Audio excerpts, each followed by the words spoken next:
Hi, my name's Rene, Allie, student number 80097. This is my student ID. This is part 2 for my assessment counselling Therapies 1. I have chosen the scenario of Pamela, but I have changed Pamela to Paul. Morning, Paul. How are you today? Well, I'm not so good because I owe so many people money and I really don't know what to do about it. Okay. So, can you tell me a bit more about why you owe so many people money? Well, I started borrowing money so I can continue to, drink and party. Yeah. So, am I hearing you say that you have a problem with alcohol? I don't know. All I know is that I like to chat with my friends online. Yeah. And if I'm not doing that, I'm usually out drinking with them. So. Okay, help me understand, Paul, because the last time we met, you were actually telling me about uni and your studies and how much you were enjoying them. So is the drinking only in your spare time when you're not studying, or? It used to be that way, but yeah. I know that it's getting out of hand now because of all the money that I owe people. Yeah. So you believe that you've developed an alcohol addiction? Yeah, but honestly, that's not what I'm concerned with right now. I'm more worried about all the money that I owe people. Okay. So, can you tell me when your debt became out of control? It was a few months ago, but why is this even important? Do you just want to judge me or something? Well, I can understand how you would feel like I'm going to judge you, Paul, because I'm an outsider listening to your story. But that's not why I'm here. I'm here to guide you on your journey. I'm just trying to understand you and your situation a little better. Well, I guess a few months ago, the pressure kind of got out of hand and I couldn't really take it. So I felt like drinking during my spare time really helped me alleviate the pressure. And all of my friends were doing it at the same time, so I didn't really think much of it. Yeah, okay. So you felt like the pressure of uni was too much and you were looking for a release. So you found this release in alcohol. Am I hearing you correctly? Yeah, so pretty much the more pressured I felt, the more I drink, and the more I drink, the more money I needed. Okay. So I hear that this is when your addiction became out of control. Look, I plan to pay everyone back. It's just that right now I can't afford it, and I had this crazy idea. Do you mind sharing with me what that crazy idea is? Well, I had these guys earn extra cash doing exotic dancing, so I was thinking of doing that. And I can keep studying, keep my job, and gradually paying back the people that I owe. Part of me feels like it's a good idea, but the other part of me is kind of thinking, what the hell are you thinking? Yeah. Okay. What about you? What do you think about that? Well, I'm not going to judge you based on the decision that you make, Paul, when it comes to exotic dancing, because that's not why I'm here. However, I am sensing that you're having conflicting thoughts when it comes to exotic dancing. Is that right? Yeah, 100%. Okay. So let me see if I'm hearing you right, and please correct me if I'm wrong at any point. There's a part of you that admits that you have an alcohol problem. It's put you in a very difficult position financially, and you do want help with that.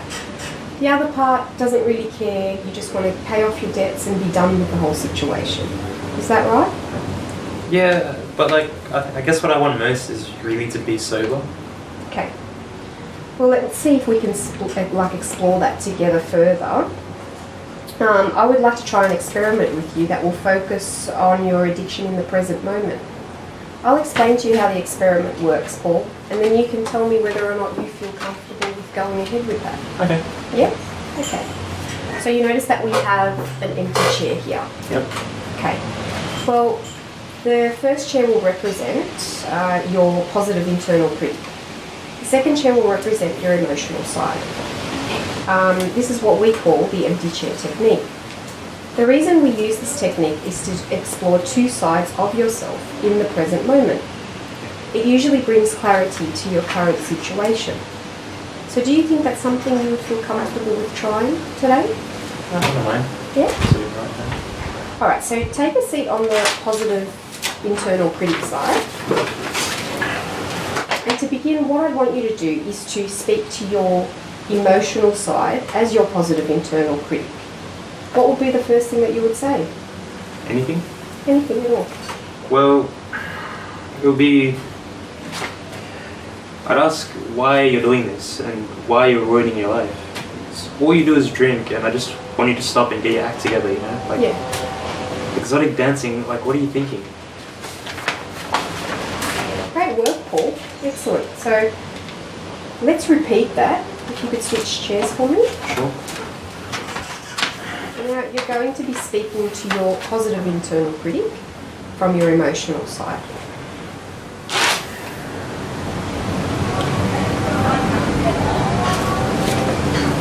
You don't get me. I struggle every day to keep up with my studies, and I'm in so much debt it's starting to kill me now. Exotic dancing would be a perfect solution. All you do is put me down. You never praise me for anything I do right, but you always manage to tell me how wrong I am. I'm sick of it. Well, you're doing very well. Now I notice when you're speaking to your positive internal critic, you're using very firm hand gestures. Can you tell me what that means to you? I don't know. I guess it's because I just wanted to understand how selfish it's being. Sorry. Okay. No, that's okay. I just want to grab it and shake it so I can realize, like, you know, how much pressure I'm actually under. Yeah.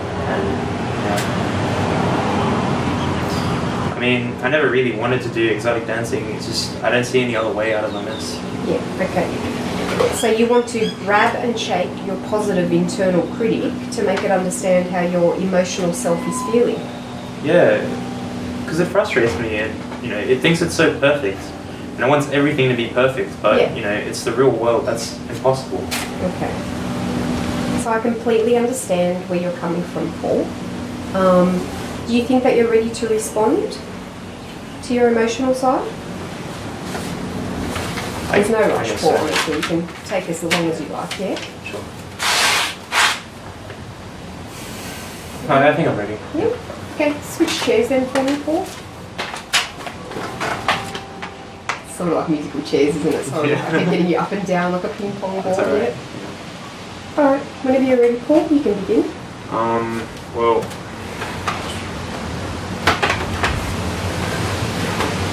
Stop attacking me all the time, because I'm only looking out for you, and I can see you destroying yourself with the drinking. I just want you to stop.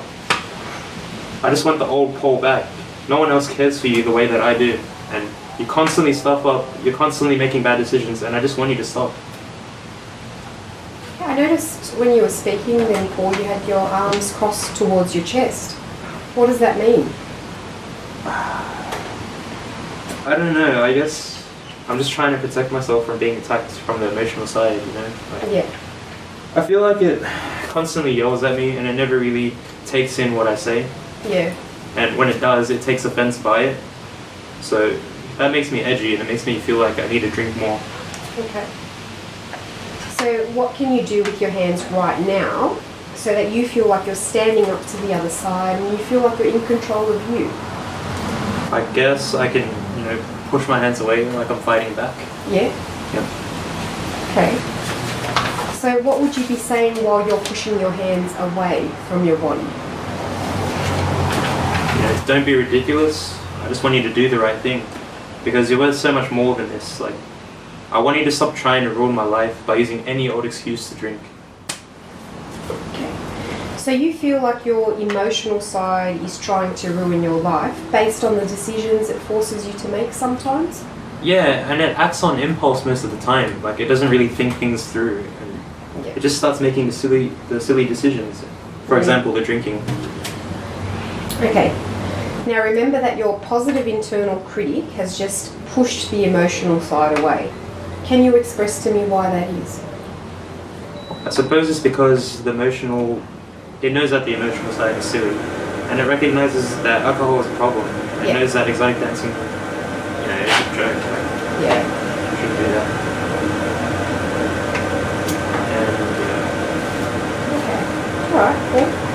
So I'm noticing now that your arms are down on your lap, almost relaxed. Has your emotional side become less assertive? Because it seems like what you're saying, like when you were speaking, the emotional side backing off a bit. I would say it's less pushy, yeah. And it's not as loud as it used to be, because it's always trying to get me to do the wrong thing, and I feel like it's finally listened to me for the first time. So the emotional side has turned its volume down, which enables you to hear the voice of your positive internal critic. Yeah, it's right down, and it makes me feel like there's a lot of pressure off my shoulders. Okay. So I'm noticing, like when you were just speaking, then Paul, your hands came out almost like victoriously. Can you tell me what's happening there? Well, I mean, I guess I feel like the emotional side's there, but it's less demanding now. Okay. So it's starting to realize that my positive internal critic only wants what's best for me, and what I once thought was pressure was actually just a concern. Okay. Alright, so fantastic work, Paul, but honestly, I think you've just had a breakthrough moment. Yeah, okay. So let's see if we can run through what we've discussed today and what you've gained from this experiment. Alright. Does that sound alright? So I'd like you to tell me what you think you've gained from our session and our time together today, Paul. Well, I feel calmer, and I also feel like the emotional side's been in me this whole time, but now it's not as intense as before. Yeah, okay. I guess I kind of feel like my positive internal critic has won. And Yeah. what I mean is the emotional side starting to recognize that it's not trying to pressure me, but rather it's trying to help me succeed in life. I know I have a drinking problem, and I've got to fix it. But it feels like now my internal critic realizes why. Yeah. It all boils down to me not taking responsibility for my behaviors and always blaming something else. But I really need to take control of this and find the balance in my life to control the drinking. Yeah. And I think I'll give exotic dancing a miss as well. Yeah, okay.